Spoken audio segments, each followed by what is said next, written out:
2024 के बाद चुनाव नहीं होगा क्या? 2024 के बाद देश में कोई चुनाव नहीं होगा। अगर चुनाव नहीं होंगे तो सांसद कैसे बनेंगे, प्रधानमंत्री कैसे बनेंगे? क्या पूरा सिस्टम ही बदल जाएगा? आप भी हैरान हो रहे होंगे। हैरान होने वाले की लिस्ट में आप नए नहीं हैं। जिसने भी सुना हैरान नहीं, परेशान भी हो रहा है। परेशान इसलिए कि फिर देश में लोकशाही का क्या होगा, क्योंकि हमारी, आपकी, हम सबकी सबसे बड़ी ताकत तो यही है, चुनाव। जब 5 साल में एक बार नेता हमारे दरवाजे में पहुंचते हैं, एक दफा सुनकर यह लगता है कि चुनाव होना बंद होगा। यह पूरी तरह झूठ है, लेकिन ऐसा कह देने भर से तो नहीं होगा। अगर झूठ है तो फिर राहुल गांधी, मल्लिकार्जुन खड़गे जैसे बड़े बड़े नेता इसका दावा क्यों कर रहे हैं? खड़गे साहब तो यहां तक कह रहे हैं भाई साहब कि मोदी जी पुतिन बन जाएंगे। समझ में नहीं आता कि सही क्या है, गलत क्या है, अफवाह क्या है और सच्चाई क्या। आपके सारे सवालों का जवाब मिलेगा सवाल पब्लिक का में पहली एक्सक्लूसिव स्टोरी। ध्यान से देखिएगा।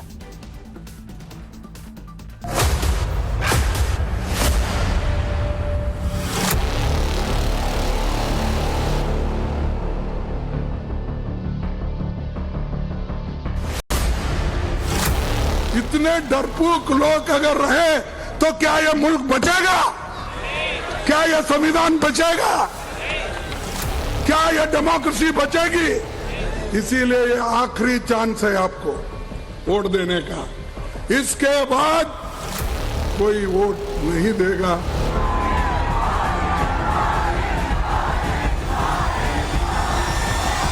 वैसे ये लोग जो लोकतंत्र की बात करते हैं तो मैं याद दिला देना चाहता हूं, कांग्रेस पार्टी के पहले प्रधानमंत्री श्री जवाहरलाल नेहरू 0 वोट पाकर प्रधानमंत्री बने थे।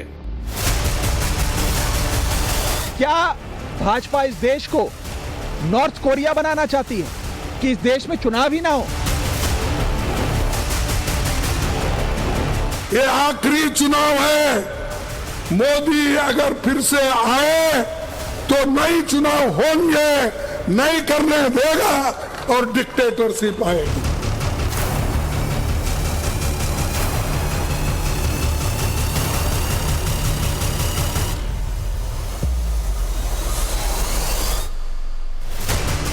ध्याये नित्यम लोकतंत्रम, जपे नित्यम प्रजातंत्रम, तपे नित्यम सत्ता चिंतन।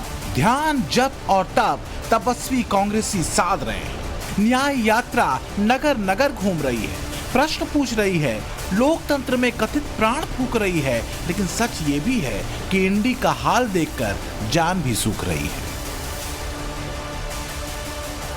आधे आधे सब बटे, पूरा मिला न कोई।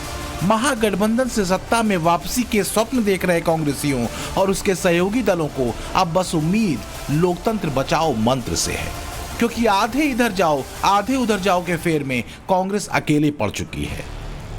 गठबंधन संभले नहीं संभल रहा तो सफाई तो देनी पड़ेगी, और सफाई है दुहाई लोकतंत्र की। एक एक को नोटिस देना, डराना, धमकाना, उसकी दोस्ती अगर नहीं छोड़ेंगे फिर हम देख लेंगे।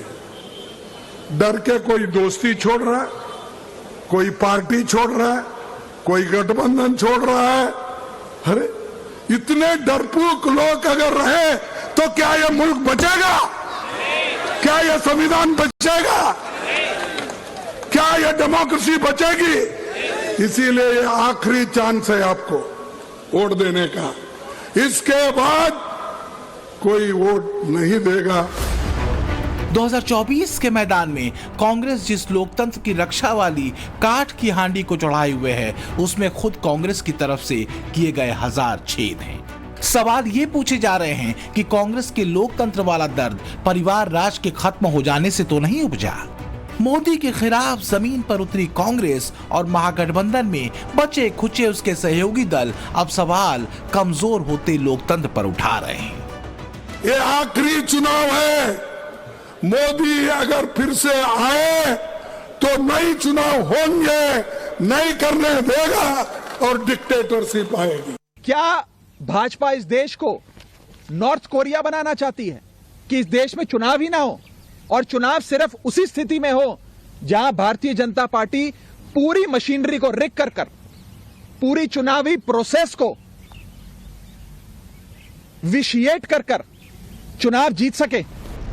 तो कांग्रेस और विपक्षी पार्टियों की नजर में 2014 के बाद से देश के भीतर लोकतंत्र खतरे में है। राहुल गांधी तो 2014, 2019 और हाल के मध्य प्रदेश, छत्तीसगढ़ और राजस्थान की सरकार गंवाने से पहले विदेशों में भी भारतीय लोकतंत्र की स्थिति पर चिंता व्यक्त कर चुके हैं। लेकिन हाय कि कुछ फायदा न हुआ। पलटकर सवाल ये पूछा जाता है कि कहीं ऐसा तो नहीं कि लोकतंत्र का मतलब परिवारवाद है, लोकतंत्र का मतलब पारिवारिक सत्ता है। कांग्रेस सत्ता से बाहर है, इसलिए लोकतंत्र खतरे में है। लोकतंत्र बचाना मतलब परिवार की सत्ता लाना। वैसे ये लोग जो लोकतंत्र की बात करते हैं तो मैं याद दिला देना चाहता हूं, कांग्रेस पार्टी के पहले प्रधानमंत्री श्री जवाहरलाल नेहरू 0 वोट पाकर प्रधानमंत्री बने थे। अप्रैल 1946 में कांग्रेस कार्य समिति की बैठक में 16 कांग्रेस कमेटियों में से एक ने पट्टाभी सीतारमैया को और एक ने कृपलानी जी को वोट दिया था और बाकी सारे के सारे वोट सरदार पटेल को मिले थे और 0 वोट जवाहरलाल नेहरू को मिले थे। लोकतंत्र की रक्षा और देश को पीएम मोदी की कथित तानाशाही से बचाने का ऐलान करते खड़गे आज जिस पार्टी के अध्यक्ष पद की कुर्सी पर हैं, उसके भीतर के लोकतंत्र की कस्में तो Samajwadi party, RJD, national conference, PDP और दक्षिण के डीएमके जैसे लोकतांत्रिक दल खाते हैं। इतिहास ही हमें बताता है कि 1947 में देश की आजादी के बाद से अब तक कांग्रेस के 18 अध्यक्ष हुए हैं, जिसमें से सिर्फ 5 अध्यक्ष ही गांधी परिवार के रहे। गांधी परिवार के पास कांग्रेस का अध्यक्ष पद 37 साल तक रहा। जवाहरलाल नेहरू, उनकी बेटी इंदिरा गांधी, उनके बेटे राजीव गांधी, उनकी पत्नी सोनिया गांधी और फिर उनके बेटे राहुल गांधी के बीच पार्टी की अध्यक्षता सबसे ज्यादा समय तक रही। सोनिया गांधी 19 साल तक कांग्रेस की अध्यक्ष रही, 1998 से लेकर 2017 तक। ये तो बात हुई कांग्रेस के भीतर के लोकतंत्र की, लेकिन जब कांग्रेस सत्ता में रही तब उसने किस तरह से लोकतंत्र का लिहाज रखा, ये भी देखना और याद करना जरूरी है। देश के पहले प्रधानमंत्री जवाहरलाल नेहरू के समय में 7 बार राष्ट्रपति शासन लगाया गया। शास्त्री जी के समय में 1 बार, तो वहीं इंदिरा गांधी ने सबसे ज्यादा 51 बार राष्ट्रपति शासन लगाया। राजीव गांधी के कार्यकाल में 6 बार, नरसिम्हा राव के समय में 11 बार और मनमोहन सिंह के कार्यकाल में 12 बार राष्ट्रपति शासन कई राज्यों में लगा। यही वजह है कि बीजेपी कांग्रेस के लोकतंत्र को बचाने वाले नारे पर इतिहास के पन्ने खोलकर उसे बांचना शुरू कर देती है। बीजेपी आरोप लगाती है कि कांग्रेस के लिए मुद्दा दरअसल लोकतंत्र की रक्षा नहीं, बल्कि एक परिवार को सत्ता लौटाने का है। भारत के इतिहास में इनके जितने प्रधानमंत्री बने, इंदिरा गांधी जी क्या चुन के आई पहली बार? नहीं, कांग्रेस के अंदरूनी लड़ाई, इंडिकेट सिंडिकेट की लड़ाई में गूंगी गुड़िया के रूप में आई। स्वर्गीय राजीव गांधी जी क्या चुन के आए? नहीं, इंदिरा जी की दुखद हत्या से उपजी परिस्थितियों के कारण बनाए गए। श्री पीवी नरसिम्हा राव कैसे बने सबको पता है और डॉक्टर मनमोहन सिंह सबको पता है। तो भारत के राजनीतिक इतिहास में लोकतांत्रिक ढंग से अगर किसी पार्टी के 2 ही प्रधानमंत्री चुन के आए, जो जनता के सामने हमने रखा यह प्रधानमंत्री होना चाहिए और जनता ने चुन के कहा यही प्रधानमंत्री होना चाहिए, एक श्री अटल बिहारी वाजपेयी और एक श्री नरेंद्र मोदी। तो क्या कांग्रेस से यह पूछा जा सकता है कि अगर मोदी को हटाना लोकतंत्र को बचाना है तो कांग्रेस को लाना एक परिवार को सत्ता दिलाना क्यों नहीं है? क्या ऐसा तो नहीं कि लोकतंत्र के नाम पर कांग्रेस से लेकर कई क्षेत्रीय दल सिर्फ एक परिवार के लिए सत्ता पाने का टूल किट है और कुछ नहीं? आखिर कौन वो लोग हैं और पार्टियां हैं जो महागठबंधन का हिस्सा हैं और उनके लिए लोकतंत्र का मतलब क्या सत्ता का एक परिवार के पास ही रहना नहीं है? आज जब हम लोकतंत्र की इस ताकत की चर्चा कर रहे हैं तो हमें इसके सामने खड़ी परिवारवाद जैसी चुनौतियों से भी सावधान रहने की जरूरत है। ये परिवारवाद ही है जो राजनीति ही नहीं बल्कि हर क्षेत्र में प्रतिभाओं का गला घोंटता है, उन्हें आगे बढ़ने से रोकता है। सच ये है कि ओबीसी कार्ड की तरह लोकतंत्र बचाने वाले दांव के आगे मोदी और बीजेपी दोनों और मजबूती से खड़े दिखाई देते हैं, चाहे केंद्र में मोदी हो या बीजेपी शासित राज्यों के मुख्यमंत्री चेहरे। इनकी पृष्ठभूमि बेहद मामूली या गैर राजनीतिक परिवारों की रही है। राजस्थान, मध्य प्रदेश और छत्तीसगढ़ के मुख्यमंत्रियों के चेहरे आप देख लीजिए। बीजेपी आलाकमान ने ऐसे चेहरों को चुना जो मामूली परिवार से आते हैं। तो फिर लोकतंत्र कहां है? कौन लोकतंत्र को बचाए हुए है? कहीं ऐसा तो नहीं कि चुनाव दर चुनाव मिलती हार की खींच विपक्ष को लोकतंत्र को नए तरह से परिभाषित करने को मजबूर कर रही है? हार छोटी हो या बड़ी, सभी हार को लोकतंत्र को तार तार करने के मुलम्मे में लपेट कर तान दिया जा रहा है। अब चंडीगढ़ में हुए मेयर चुनाव में आम आदमी पार्टी और कांग्रेस का गठबंधन जब औंधे मुंह गिरा और बीजेपी का मेयर बना तो इसे भी लोकतंत्र के लिए खतरा बता दिया गया। Setback for India's democracy, and as a Democrat, as somebody who believes in India's democracy, we are aggrieved, we are hurt, and we are flabbergasted, we are worried as to what will happen in the upcoming 2024 polls. ये वो हैं जो कभी कांग्रेस को लोकतंत्र को खंडित करने के लिए पानी पी पी कर कोसते थे, अब कांग्रेस के साथ महागठबंधन में हैं। हालांकि कब तक हैं कहना मुश्किल है, लेकिन कांग्रेस की लोकतंत्र की रक्षा वाले पन्ने से इतिहास भरा पड़ा है। फिर चाहे वो जून 1975 में तत्कालीन इंदिरा गांधी सरकार की तरफ से देश में इमरजेंसी लगाना हो या 1986 में तत्कालीन राजीव गांधी सरकार द्वारा सुप्रीम कोर्ट के शाहबानो प्रकरण पर आए फैसले को पलट देना, दोनों ही मामलों में लोकतंत्र कैसे तार तार हुआ था ये देश ने देखा था। तो सवाल तो पूछा जा सकता है कि कांग्रेस के लिए मुद्दा क्या वास्तव में लोकतंत्र की रक्षा का है, या ये लोकतंत्र सिर्फ उसे इसलिए खतरे में दिख रहा है क्योंकि मोदी कल्ट को हराने या मोदी कद के सामने ठहरने की उम्मीद 2024 में उसे क्षीण दिखती है। जिस चेहरे को कांग्रेस लोकतंत्र के लिए खतरा बताते घूम रही है, उसी चेहरे को 2019 के लोकसभा चुनाव में 37% वोट पूरे देश में मिले थे। कांग्रेस को मिले वोटों की तुलना में 2 गुने। उसी ब्रांड मोदी के भरोसे 3 राज्यों के हालिया चुनाव में बीजेपी को बम्पर जीत मिली। नीतीश जी की यहां कोई जरूरत नहीं है, यहां पे हम अपना काम कर लेंगे, मिलके हमारा गठबंधन यहां पे जो करना है कर देगा। खींच कहीं और की है, निकल कहीं और रही। महागठबंधन से नीतीश कुमार के चले जाने से वैसे भी कांग्रेस दबाव में है। खड़गे भी ये बात बखूबी जानते हैं कि डेंट हो चुका है। राहुल का सीटों के बंटवारे पर फोकस करने के बजाय अपना करिश्मा गढ़ने का शगल कांग्रेस के लिए भारी पड़ सकता है। तो क्या यही वजह है कि सभा में राहुल के नारे पर खड़गे बिगड़ जाते हैं? और इसी के वजह से आपको होशियार रहना चाहिए। अगर आप ये कहें, अरे सुनो भाई, सुने तो ही ज्ञान आता है, ज्ञान आए तो ही आप बोल सकते हैं। स्लोगन शाउटिंग मेरे लिए कले तो मैं खुश हो जाऊंगा, बाकी का समझ तो नहीं पाएंगे आप। अगर वास्तव में लोकतंत्र खतरे में है, अगर लोकतंत्र मुश्किल दौर से गुजर रहा है, तो फिर चुनाव दर चुनाव ब्रांड मोदी असरदार क्यों हो रहा है? मुद्दा दरअसल नैरेटिव सेट करने का है।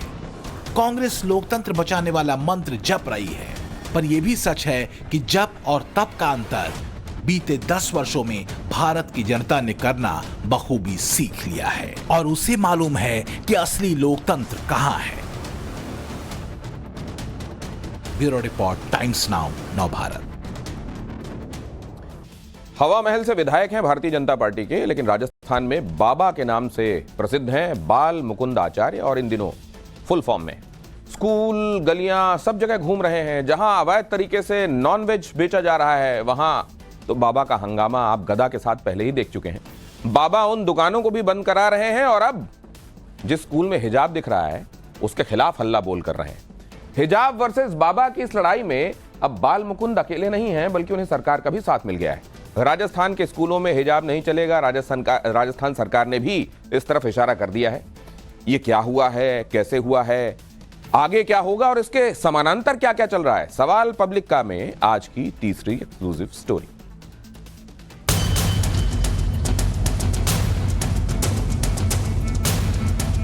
स्कूल के अंदर हिजाब पहनी छात्राएं,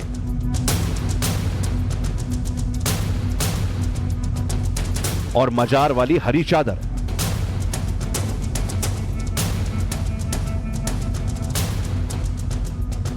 जयपुर में बाबा वर्सेस मुस्लिम छात्राओं का जो एपिसोड शुरू हुआ है उसके इनसाइड स्टोरी इन 2 तस्वीरों में छिपी है।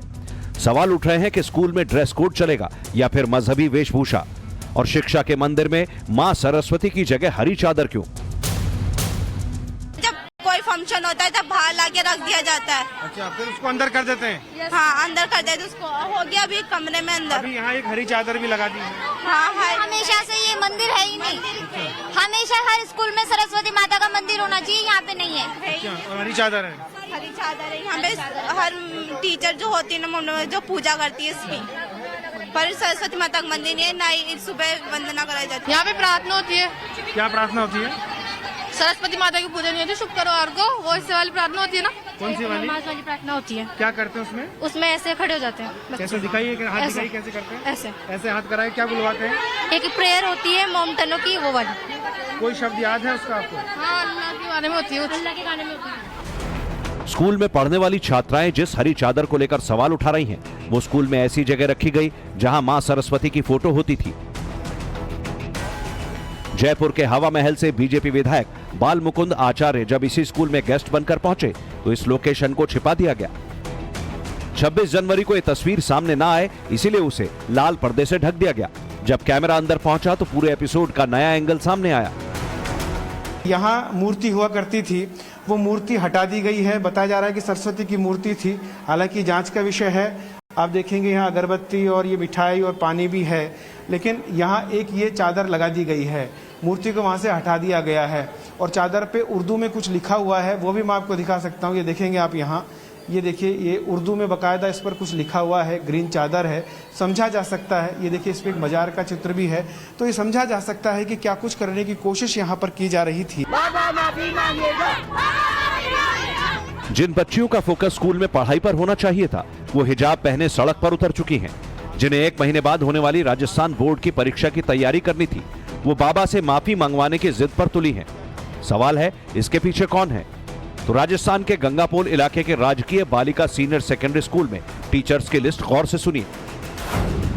स्कूल की प्रिंसिपल का नाम रूबी चिश्ती है, जबकि रेशमा नकवी, रूबीना वहीद, अंजुम निशत, अस्मा अजीज, नुसरत परवीन और यास्मीन खानम जैसी टीचर भी हैं। आरोप यही है कि स्कूल में बड़ी तादाद में मुस्लिम छात्राएं पढ़ती हैं, इसीलिए टीचर इन्हें शय देती हैं। सरकारी स्कूलों में जाके और गणतंत्र दिवस के दिन संविधान की धज्जियां अगर विधायक उड़ाए और बच्चियों के साथ बदसलूकी करे और उनको हिजाब हटाने के लिए बोले, ये हमारा कल्चर नहीं है और ये कानून नहीं है। हमें संविधान इस बात की आजादी देता है, हर आदमी को अपने धर्म और अपने पहनावे की आजादी है। ऐसे में अगर कोई आदमी आकर के इस तरीके की बात करता है, वो सिर्फ समाज के अंदर एक जहर फैलाने का काम कर रहा है। आवाज दीजिए श्री राम मेरे जाने से। उसके बाद सरस्वती का अर्चन करने की बात आई तो वहाँ बोले मंदिर बंद है, मंदिर को ताला मारा है, मूर्ति हटा दी गई है और एक हरी चादर रख के वहाँ मजार बनाने का काम किया जा रहा है। फ्राइडे को छुट्टी रखने का नियम कर दिया है, फ्राइडे को सब जाओ नमाज पढ़ो और जो नहीं जाता है पढ़ने उनको क्लासरूम में सब पढ़ो। सब पर प्रार्थना नहीं बोलेंगे और वंदे मातरम नहीं बोलेंगे, भारत माता की जय नहीं बोलेंगे, राष्ट्रगान हम बोलेंगे नहीं। ये मुझे कैसे पता चला? मैं स्कूल में गया तो बहुसंख्यक समाज की बच्चियों ने ये शिकायत कही। राजस्थान में करीब 66,000 स्कूल हैं। सबका अपना ड्रेस कोड है, यानी हिंदू बच्चे हो या मुस्लिम, सबको एक जैसी ड्रेस ही पहननी होती है, सबको एक जैसी प्रेयर करनी होती है। मगर गंगापोल इलाके के स्कूल में आकर नियम की सरेआम धज्जियां उड़ाई जा रही हैं। सूबे में बीजेपी की सरकार बनने के बाद बाल मुकुंद आचार्य जयपुर के हवा महल इलाके में एक्टिव हुए तो हड़कंप मच गया। अगर स्कूल की एक छात्रा ने जय श्री राम का नारा न लगाया होता तो शायद ये सच कभी सामने नहीं आ पाता। सरस्वती माता की कुछ बच्चियां नहीं बोल रही, क्या बात है? मना किया है क्या? हमारे हिजाब चाहिए और हम स्कूल में हिजाब ओढ़ के ही आए। लेकिन स्कूल में तो ड्रेस कोड है, इसलिए भी हिजाब नहीं होना चाहिए। जैसा विधायक कह रहे हैं, नियम भी है कि ड्रेस कोड में सब रहें। तो ड्रेस कोड को कुछ प्रॉब्लम नहीं होना चाहिए क्योंकि हम सिर्फ स्कार्फ बांधते हैं। हम हिजाब तो हम पहनेंगे ही और ये बाबा जी आए थे हमारे हिजाब पे बोल रहे थे कि हिजाब पहन के नहीं आओगे और ये शादीशुदा आएंगे, ऐसा थोड़ी होता है। और गलत गलत नारे लगवा रहे थे हमसे। क्या गलत नारा लगवाया था? सरस्वती माता की जय, लला मैया की जय, हम ये बिल्कुल भी नहीं बोलेंगे। उससे कह देना हिजाब के ऊपर कोई उंगली नहीं उठाए, बोल देना उससे। उंगली तो ओढ़ के रख देंगे। अगर उतरेगी तो हमारी मर्जी से उतरेगा, किसी की जोर जबरदस्ती से नहीं उतरेगा। प्रिंसिपल से ये बात की है कि है ना हिजाब के लिए मना करो, ये क्या शादीशुदा लड़कियां इनके लिए हिजाब मना करो, यहाँ पे कोई नहीं आएगा हिजाब पहन के। प्रिंसिपल मैम से ही ये बात हुई है। स्कूल की मुस्लिम छात्राएं सड़क पर उतरकर विरोध कर रही हैं। विधायक रफीक खान का समर्थन पाने के बाद हिजाब को अपनी शान बता रही हैं। लेकिन दोहरापन देखिए, जिन हिंदू छात्राओं ने विधायक बाल मुकुंद आचार्य को क्लीन चिट दी, स्कूल में नमाज और हरी चादर वाले एजेंडे को एक्सपोज किया, उन्हें कई घंटों तक नजरबंद रखा गया।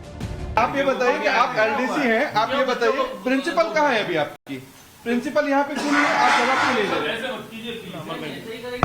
नहीं, आप ये बताइए कि जो मिड डे मील में कितना तो ऐसा बोलने से क्या ऐतराज है? नहीं, नो कमेंट। ऐतराज क्या है? रामकिशोर जी आप क्यों भाग रहे हैं? रामकिशोर जी आप भाग क्यों रहे हैं? क्या स्कूल में बंधक बना रखा है क्या बच्चियों को? हमें पता नहीं है। आप यहाँ पे हैं, क्यों पता क्यों नहीं है सर? हिंदू छात्राओं के घर वालों का आरोप है कि लंच टाइम के बाद भी स्कूल प्रशासन ने उनकी बच्चियों को क्लासरूम के बाहर आने की परमिशन नहीं दी। इसीलिए वो बिना एफआईआर के चुप नहीं रहेंगे, क्योंकि बच्चियों को सच बोलने से स्कूल के टीचर्स रोक नहीं सकते। शुक्रवार को हमारे से सरस्वती माता की पूजा नहीं करवाई जाती है, ऐसे करके प्रार्थना करवाई जाती है और बच्चों से नमाज पढ़ाई जाती है। टीचर्स भी नमाज पढ़ती है स्कूल में। मंदिर हमारे स्कूल में कोई मंदिर ही नहीं है, उसमें सिर्फ एक मस्जिद है, वहाँ पे चादर वगैरह चढ़ाई जाती है, हर शुक्रवार चढ़ाई जाती है, मोमबत्ती लगाई जाती है और बाकी मंदिर में कोई नहीं मंदिर तो है ही नहीं। जो ये स्कूल में जो नमाज पढ़ाई जाती है, जो दुआ जिसको बोलते हैं, वो करवाई जाती है, किसके द्वारा की जाती है? कौन सी मैडम है? जो टीचर्स के द्वारा। प्रिंसिपल का नहीं, जो टीचर दुआ करवाती है आपको नमाज के लिए, आपको बोलती है? ये तो कोई भी टीचर करवाती है। टीचर्स का नाम जैसे प्रिंसिपल का नाम जो आपको दुआ करवाती है, क्या कहती है वो लोग? वो तो बस प्रार्थना करवाती है, बोलती है ऐसे शुक्रवार को ऐसे आप कर लो। खुद मुस्लिम छात्राएं विधायक बाल मुकुंद आचार्य को क्लीन चिट दे रही हैं, तो फिर 2 दिन से जयपुर की सड़कों पर बखेड़ा क्यों? बाबा माफी मांगेगा के नारे के साथ प्रदर्शन क्यों? बाबा माफी मांगेगा। सीरिया और मिस्र जैसे इस्लामिक देशों की यूनिवर्सिटी में पूरा चेहरा ढकने की मनाही है। अल्जीरिया के स्कूलों में हिजाब और नकाब पूरी तरह से बैन है। कजाकिस्तान ने भी स्कूलों में हिजाब और नकाब पर रोक लगा दी है। कोसोवो में भी लड़कियां हिजाब पहनकर स्कूल नहीं जा सकती। तो फिर जयपुर के स्कूल में इतनी हाय तौबा क्यों? और वो भी तब जब बीजेपी विधायक ने किसी भी छात्रा से हिजाब को लेकर सवाल नहीं पूछा। स्कूल में जो ड्रेस कोड लागू होता है उसकी पालना होनी चाहिए। अगर स्कूल में बच्ची हिजाब पहन के जाएगी तो फिर स्कूल के न तो अनुशासन रहेगा, या तो फिर किसी भी वेशभूषा में ड्रेस में बच्चे बच्चियां जाएंगे तो ड्रेस कोड की पालना होनी चाहिए। और वैसे भी कई देशों में ये हिजाब प्रतिबंधित है। मुस्लिम समाज किनके इशारे पर काम करता है? मेरा ये बहुत पक्का मत है कि सभी मुसलमान इस बात से सहमत नहीं है, लेकिन उनमें हिम्मत नहीं है कि कट्टरपंथी सोच का वो विरोध कर सके। बाबा बाल मुकुंदाचार्य 26 जनवरी को स्कूल में चीफ गेस्ट के तौर पर थे। उन्होंने बड़ी संख्या में छात्राओं को हिजाब पहने देखा तो प्रिंसिपल से नियमों को लेकर बातचीत की। इस दौरान किसी भी स्टूडेंट को बाल मुकुंदाचार्य ने टोका नहीं। बीजेपी विधायक वहां से जाने लगे तो एक छात्रा ने जय श्री राम का नारा लगाया। इसके जवाब में बाल मुकुंदाचार्य ने भी जय श्री राम बोला। उन्होंने मां सरस्वती की जयकार भी लगाई, मगर आवाज कम सुनाई दी तो डाउट हुआ। इसी के बाद सरस्वती पूजा और हिजाब को लेकर प्रिंसिपल से डिस्कशन किया। विधायक की ये बात स्कूल प्रबंधन को नागवार गुजरी या फिर छात्रों को, ये जांच का विषय है। मगर सैकड़ों की तादाद में मुस्लिम छात्राओं ने हिजाब पहनकर बाल मुकुंदाचार्य के खिलाफ मोर्चा खोल दिया। जवाब में बाल मुकुंद ने राजस्थान के शिक्षा मंत्री को चिट्ठी लिखी और हवा महल इलाके के सभी स्कूलों की जांच कराने की मांग की। सरकार का दावा है कि चाहे वो गंगापोल इलाके का स्कूल हो या फिर किसी दूसरे इलाके का, स्कूल में ना तो हिजाब चलेगा ना नमाज। देखो, हम किसी भी कीमत पर सरकारी विद्यालयों में धर्मांतर नहीं होने देंगे। टीचर्स जो इस प्रकार का अलाउ करते हैं उनको भी होगी। जो विद्यार्थी सरकार के आदेश की अवहेलना करके गणवेश का विरोध करते या गणवेश पहन के नहीं आते उन पे भी। हिजाब मजहब से जुड़ा मामला है। इस्लाम में इसे धार्मिक आस्था माना जाता है और होनी भी चाहिए। मगर देश का सुप्रीम कोर्ट भी इस बात को क्लियर कर चुका है कि स्कूलों में सिर्फ ड्रेस कोड चलेगा, धार्मिक आधार पर कोई वेशभूषा नहीं। जयपुर से भंवर पुष्पेंद्र के साथ bureau report, times now Navbharat. सभी 15 को फांसी, 15 के 15 को फांसी। हिंदुस्तान के इतिहास में ऐसा हुआ हो, आपको याद है क्या? मामला वैसे है क्या? असलम, अनूप, अजमल ने किया क्या था? पूरी रिपोर्ट ये रही।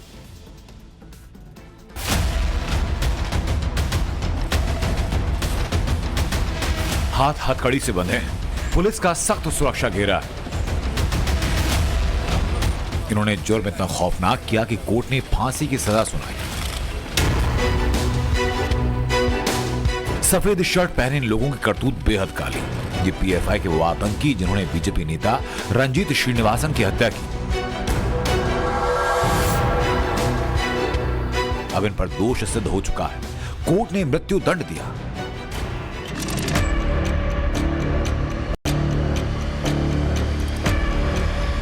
मंगलवार का दिन इन आतंकियों के लिए अमंगल साबित हुआ। किल की मावे लिखकर अदालत ने पीएफआई के 15 सदस्यों को सजाए मौत दी। इसके पहले इन्हें कोर्ट ने 20 जनवरी को दोषी ठहराया, जिसके बाद आज सजा दी गई। केरल में 19 सितंबर 2021 को रंजीत श्रीनिवासन की बेरहमी से हत्या की गई। अलापुड़ा स्थित घर में श्रीनिवासन का मर्डर किया गया। श्रीनिवासन की पत्नी, मां और बच्चे के सामने हत्या को अंजाम दिया। पीएफआई के सदस्यों ने मिलकर उनकी हत्या की। इसी मामले की सुनवाई के बाद पीएफआई के 15 लोगों को मौत की सजा सुनाई गई। बता दें कि रंजीत श्रीनिवासन हत्याकांड मामले में कुल 31 आरोपी हैं। कोर्ट ने पहले 15 आरोपियों पर फैसला सुनाया। अतिरिक्त जिला न्यायाधीश वीजी श्रीदेवी ने ऐतिहासिक फैसला सुनाया। अदालत ने पाया कि 15 आरोपियों में से 1 से 8 तक सीधे तौर पर मामले में संलिप्त थे। पहले 8 अभियुक्त निजाम, अजमल, अनूप, मोहम्मद असलम, सलाम पानेर, अब्दुल सलाम, सफारुद्दीन और मनशाद को हत्या का दोषी पाया गया। अदालत ने अभियुक्त संख्या 9 से 12 को भी हत्या का दोषी पाया, क्योंकि वो अपराध में सीधे तौर पर शामिल लोगों के साथ थे और घातक हथियारों से लैस होकर घटनास्थल पर पहुंचे थे। अदालत ने इस अपराध की साजिश रचने वाले बाकी 3 लोग अभियुक्त संख्या 13 से 15 को भी हत्या का दोषी करार दिया, जिसके बाद उन्हें भी सजाए मौत। इस मामले की सुनवाई करते हुए अदालत ने इसे रेयरेस्ट ऑफ रेयर केस माना। अदालत ने माना कि रंजीत श्रीनिवासन की हत्या बेबस तरीके से की गई। उनकी मां, नवजात बच्चे और पत्नी के सामने बेहद क्रूर तरीके से हत्या की गई। ऐसे में अदालत ने इस केस को दुर्लभतम अपराध की श्रेणी में माना। आपको बता दें कि अलापुझा बार में प्रैक्टिस करने वाले वकील रंजीत श्रीनिवासन 2021 में अलापुझा विधानसभा क्षेत्र से बीजेपी के उम्मीदवार थे। श्रीनिवासन का पूरा परिवार अदालत के इस फैसले पर खुश है। കോടതിയിലുള്ള 1 മുതൽ 15 ഇന്നേ ദിവസം കോടതിയിൽ ഹാജരാക്കിയിട്ടുള്ള 14 പ്രതികൾക്കും മരണം വരെ തൂക്കിലേറ്റാൻ ഇന്ന് കോടതി വിധിച്ചിട്ടുണ്ട്. അതുകൂടാതെ രഞ്ജിത്ത് ശ്രീനിവാസന്റെ പുരയ്ക്കുള്ളിൽ അതിക്രമിച്ച് കടന്നു കയറി आज जब 15 आरोपियों को अदालत ने माना कि आरोपी नहीं दोषी हैं, तब ये जानना जरूरी कि रंजीत श्रीनिवासन की हत्या कैसे हुई, कब हुई और कहां हुई। बात पुरानी नहीं है। श्रीनिवासन का परिवार न्याय की आस में कोर्ट कचहरियों में भटक रहा था, लेकिन आज एक महिला जज साहिबा वीजी श्रीदेवी ने इस पूरे मामले पर सबूत देखे, गवाहों को सुना और ऐतिहासिक फैसला सुनाया। 15 के 15 को सीधे फांसी पर लटकाओ। इस फैसले से एक बार फिर न्याय की जीत हुई और उन लोगों पर सवाल उठा जो पीएफआई और एसडीपीआई को बैन करने पर सवाल उठाते रहे। रंजीत श्रीनिवासन बीजेपी के एक उभरते ओबीसी चेहरा थे। उनकी हत्या ने न सिर्फ केरल बल्कि पूरी दक्षिण की राजनीति को झकझोर दिया। लेकिन आज इंसाफ का दिन था और इंसाफ हुआ। निजाम, अजमल, अनूप, असलम, सलाम, अब्दुल, सफारुद्दीन, इन सब के लिए घटना एक सबक की तरह। उन लोगों के लिए भी जो राजनीतिक विरोधियों को चुनाव में हराने की जगह उनको खत्म कर देने जैसी सोच रखते हैं। Bureau report, times now Navbharat.